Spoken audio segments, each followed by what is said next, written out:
সবার চোখকে ফাঁকি দিয়ে কাউকে না জানিয়ে বাংলাদেশের number one superstar Shakib Khan তারই সহকর্মী বিয়ের দাওয়াতে এলেন। প্রিয় দর্শক, জনপ্রিয় মেগাস্টার শাকিব খান লুকিয়ে সবার চক্ষু আড়াল করে হারল্যান্ড গ্রুপের চেয়ারম্যান তার ছেলের বিয়ের অনুষ্ঠানে সবাইকে চমকে দিলেন।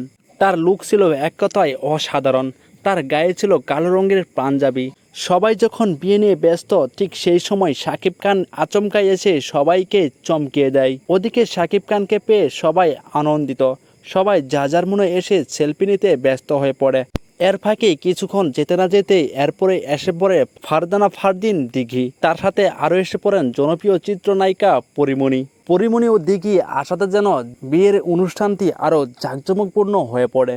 অন্যদিকে তথ্য অনুযায়ী পাওয়া যায় শাকিব খান তার হারল্যান্ড গ্রুপের চেয়ারম্যানের ছেলের বিয়েতে দাওয়াত খেতে আসেন। তাই তো শাকিব খান সবার চক্ষু আড়ালে লুকিয়ে তার চেয়ারম্যানের ছেলের বিয়েতে উপস্থিত হন। তাই তো আবারও প্রমাণ করলো শাকিব খান আসলেই সত্যি মেগাস্টার।